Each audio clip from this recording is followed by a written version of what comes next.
Все самое важное за эту неделю – потерпевший и погибшая. В УРМЗ стая диких собак напала на людей. Не верю, мошенники попытались обмануть 2 ухтинок, но потерпели неудачу. Что год грядущий нам готовит. В Ухте прошли слушания по бюджету. Лед прозрачный, работа спорится, каким будет ледовый городок на Комсомольск. И ежегодный конкурс. В Ухте подвели итоги воспитателя года. Смотрите прямо сейчас.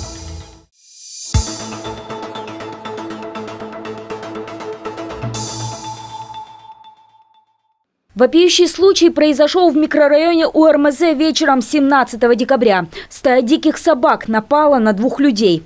Женщина 46 лет найдена погибшей с рваными ранами на теле. Мужчина 53 лет был госпитализирован с подобными повреждениями. Все случилось рядом с оптовым магазином. Как нам рассказал очевидец происшествия, мужчину с укусами животных завел в торговую точку прохожий. Уже оттуда пострадавшего увезли на скорой медики.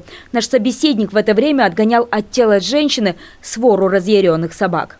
Парень подошел, говорит, там женщина загрызли собака. Я думаю, может, что это там она живая. Там. Я быстренько подъехал и стал это самое. Пара включила, она вот лежит тут перед машиной. Я отгонял собаку. Собака хотят растерзать. Я сам боялся немножко, и на меня нападут. И так это самое. 112 позвонил, они мне связали. Потом ждал, пока поехали полицейские, стояли, потом другие, все.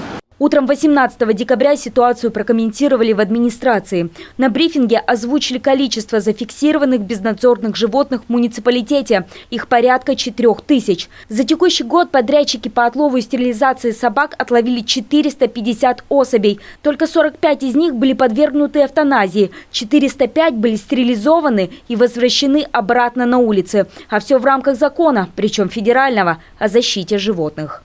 Сегодня все обвиняют администрацию, что вот администрация ничего не делает и все остальное.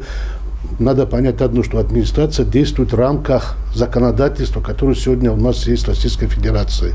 И если будут внесены изменения в этот закон, тогда у нас будут развязаны руки, тогда мы сможем вот этих вот так называемых бесхозных, хотя вот мое личное мнение, я тогда тоже это говорил, это дикие животные, которые родились в сараях, в подвалах, там, под теплотрассами, везде и всюду, вот этих хотя бы животных, для того, чтобы их усыплять. Депутатский корпус муниципалитета вышел в Госсовет с инициативой изменения закона, чтобы вышестоящий орган обратился в свою очередь в Госдуму, которая принимала этот закон. Предложение муниципалитета таково: отлавливать животных, держать на передержке какое-то время, если собака не находит хозяина, решать проблему радикально. И гуманность тут ни при чем. 70% безнадзорных животных попросту не социализируемо. И это те же самые животные, как волки, как те же самые росомахи и другие животные, которые живут по диким законам. И к ним нельзя также относиться как к собакам, которые контролируют, которые обучают и приручил себе человек. Поэтому надо разделять одних собак от других. Только с сентября в единую диспетчерскую Ухты поступило более 40 обращений о факте агрессивного поведения безнадзорных собак. Что хочу сказать, что по локации звонков абсолютно четко Шудаяк, Ветлосян, УРМЗ у нас в лидерах. По городу никакой вот такой серьезной локации, я не могу сказать, извините за выражение, бродят везде и всюду. По словам начальника управления по делам ГУ и ЧС, обсуждаемый федеральный закон теперь не может обеспечить безопасность местного населения. Мы по факту стали заложниками этого закона. Даже если вчера на месте полицейские использовали в отношении этих животных оружие, в отношении сотрудников сегодня были бы заведены дела. Теперь же горожане стали свидетелями того, о чем раньше говорили с приставкой «вдруг».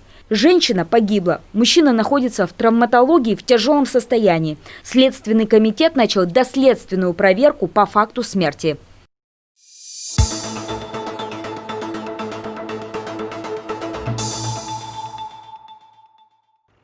Мошенники потерпели неудачу, пытаясь обмануть 2 жительниц Ухты. Они использовали ходовую легенду о родственниках, попавших в беду, но не на тех напали. Обе женщины в итоге написали заявление в МВД о попытке мошенничества. Так на домашний телефон 82-летней ухтинки поступил звонок от неизвестного. Тот стал предлагать свои услуги, стоимость которых оценил в 500 000. Дескать, сын его собеседницы стал виновником аварии, в которой пострадали люди. За его освобождение от уголовной ответственности мошенник попросил деньги. Но вот незадача, у женщины не оказалось сына. Зато оказались знания о том, как поступить, чтобы не стать жертвой мошенника. Пожилая ухтинка положила трубку и обратилась к правоохранителям. Не повезло злоумышленникам и с другой местной жительницей, с которой пытались получить 250 000 рублей. Она также не стала верить в мифическое ДТП с таким же мифическим сыном и обратилась в МВД. Возбуждены уголовные дела, идет расследование.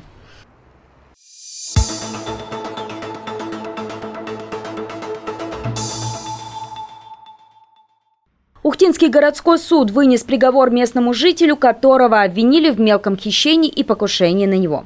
Как следует из пресс-релиза, подсудимым стал 28-летний ухтинец. Мужчина был ранее неоднократно судим. После освобождения летом 2020 года не стал утруждать себя трудоустройством, а просто повадился в местные супермаркеты, где начал в системе воровать продукты и бытовую химию.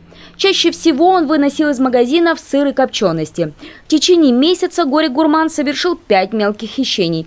В 2 случаях был пойман с поличным и вынужден был вернуть улов обратно на полки магазина.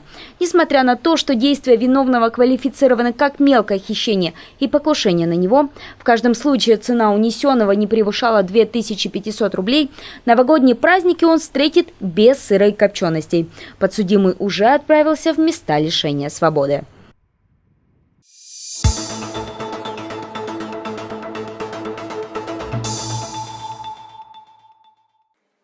В администрации прошли публичные слушания по проекту бюджета муниципалитета на 2021 год и плановый период 2022-2023 годов. Проект был подготовлен на основе прогноза социально-экономического развития основных направлений бюджетной и налоговой политики муниципального образования Ухта. Документ внесен на рассмотрение со следующими характеристиками. Доходы бюджета. 2021 год 4 миллиарда 39 миллионов рублей. 2022 год 4 миллиарда 78 миллионов рублей. 2023 год 3 миллиарда 958 миллионов рублей. Расходы в бюджете на 2021 год и плановый период 2022-2023 годов запланированы в размере 4 миллиарда. Траты бюджета соответственно по годам: 4 миллиарда 139 миллионов рублей, 4 миллиарда 77 миллионов и 3 миллиарда 954 миллиона. Бюджет на ближайший год, как уже озвучивалось ранее, дефицитный. Ему недостает 100 миллионов, а вот в 2022 и 2023 он планируется профицитным. Весь профицит направят на погашение кредита в Минфинкоме. Основными приоритетами главного финансового документа, как озвучено, станет повышение размера оплаты труда. Также на слушаниях было сказано, что налоговые сборы, которые и питают городскую казну, сильно уменьшил коронавирус. В 2020-м предпринимателям были разрешены налоговые каникулы и отсрочки. Ожидаемое поступление налоговых и неналоговых доходов на 2021 год запланировано в сумме 1 миллиард 324 миллиона рублей. На 2022 1 миллиард 328 миллионов рублей. И на 2023 год 1 миллиард 424 миллиона рублей. Основными бюджетообразующими доходными источниками, как и в предыдущие годы, остается налог на доходы физических лиц, налоги на совокупный доход, доходы от использования имущества. Безвозмездные поступления от бюджетов других уровней составят 2 миллиарда 715 миллионов на ближайший год. Это меньше на 158 миллионов, чем в 2020-м. Средства для осуществления народных проектов в финансовом документе не были отражены. Как правило, они поступают в муниципалитет позднее. Бюджет имеет непрограммную и программную часть, и последняя включает 10 муниципальных программ. Так, на программу развития муниципального управления отведено 142 миллиона на следующий год. Развитие экономики заберет из бюджета 1 200 000, безопасность жизнедеятельности 50 миллионов. Транспортная система с учетом ремонта дорог 17 миллионов, жилье и ЖКХ 408. В рамках реализации программы, остановлюсь на 2021 год, предусмотрены средства на обеспечение жильем ветеранов и инвалидов в сумме 3 миллионов рублей. Это средства федерального бюджета. Планируется вручить 4 сертификата. Запланированы средства на обеспечение детей-сирот жильем в размере 42 миллионов рублей. Это порядка 35 квартир. Также планируется выделить социальные выплаты молодым семьям на приобретение жилого помещения в количестве 58 свидетельств. Запланированы траты и на национальный проект экологии, строительство станции водоочистки Пожня-Йоль. Самый большой объем финансирования отдается образованию – 2 миллиарда 301 миллион рублей в 2021. Это и содержание образовательных учреждений, и зарплата педагогам, и питание детей. 334 миллиона рублей в следующие 12 месяцев потратят на культуру. На социальную поддержку будет направлено 2,5 миллиона. 369 будет выделено комфортной городской среде, на спорт 192 миллиона.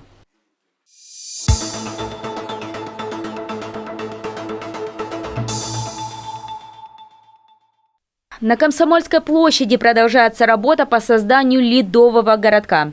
На объекте уже не первый год трудится одна и та же бригада из Екатеринбурга, в составе которой 6 стыковщиков и добытчиков льда, а также 6 скульпторов, которые создают хрустальную красоту к Новому году. В этот раз проект отличается от предыдущих. Ледовые изваяния занимают почти всю площадь. Ранее ледовый городок в среднем занимал около половины. Упор сделали на горки, так как они давно стали самым ходовым аттракционом. Горки есть на все возраста, скажем так. То есть начиная от самых маленьких, где там дети с 6 лет могут кататься, и заканчивая большими горками с высоким скатом и длиной ската до 50 метров. То есть можно будет прям здорово покататься. Как и ранее, у городка есть определенная стилистика. В этом году мотивы навеяны сказками Александра Пушкина. Покой Комсомольской уже сторожат 33 богатыря. И с ними, конечно, дядька их морской. Украсит площадь и царевна-лебедь. А недалеко от елки уже грызет орешки белочка. Помимо того, что тут действительно будет чем полюбоваться, для детворы делают и лабиринт. В этом году он и по размеру, и по форме также отличается от предыдущего. Тоже немножечко нестандартный, то есть он, во-первых, очень больших размеров, и в нем предусмотрены еще и внутренние лазы. То есть это прям такой муравейничек. Мы думаем, что детям будет очень интересно. Удался в этом году и лед. Температурных скачков не было, снега выпало мало, что повлияло на чистоту и равномерность стройматериала городка. Первые кубы были потоньше, их с карьера добыли еще более недели назад и использовали для горок и лабиринта.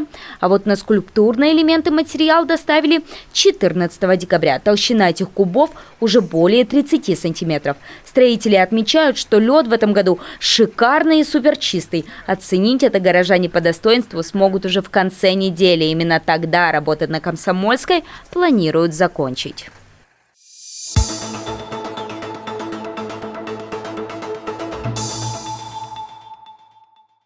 В детском саду номер 4 подвели итоги муниципального этапа конкурса «Воспитатель года». Педагогическое состязание проходит ежегодно, но в этот раз свои коррективы внесла пандемия коронавируса. Часть испытаний пришлось перевести в онлайн-формат. Портфолио воспитателя, презентация сайта образовательной организации или странички педагога. В заочной форме были проверены эссе участников и их педагогические проекты, которые они уже реализуют со своими воспитанниками и их родителями. В видео были отсмотрены занятия с малышами, которые раньше проводились в формате открытого урока. Но 2 этапа все же прошли очно. Но в очном формате мы смогли только увидеть мастер-класс, в рамках которого педагоги демонстрировали реализацию своей педагогической идеи и делились опытом с педагогами, и рассуждения на тему на этапе профессионального диалога. Вот эти 2 этапа, в принципе, наверное, стали решающими. В профессиональном диалоге были затронуты актуальные темы развития педагогики в целом, обсудили участие воспитателей в национальной программе «Демография». Все же от них во многом зависит, какими будут они, следующее поколение. Обсудили и проблему дефицита кадров, и сами причины его возникновения. Итогом обсуждения этой темы стало озвучивание двух факторов – имиджевая составляющая профессии и большая загруженность педкадров.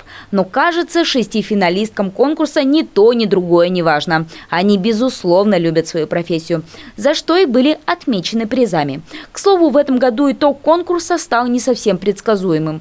Первого места не оказалось. Зато вот на втором оказалось сразу 2 представительницы детских садов Ухты. Я получила колоссальное удовольствие от данного конкурса. Я хочу поблагодарить своих наставников. Мне нравится произносить это слово, это именно так, да, своих наставников.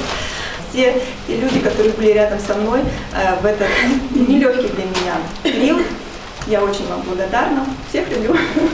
Вообще это очень масштабное мероприятие за 3 года моей педагогической деятельности. Я получила огромный опыт для себя.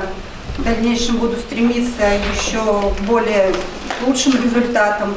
Несмотря на то, что первая ступень конкурсного пьедестала осталась пустовать, 2 этих воспитательницы все же по праву могут зваться победительницами. Помимо призов, они получили путевку на региональный этап конкурса. Татьяна Елисеева выступит за Ухту как молодой педагог, Илона Горбунова как воспитатель со стажем.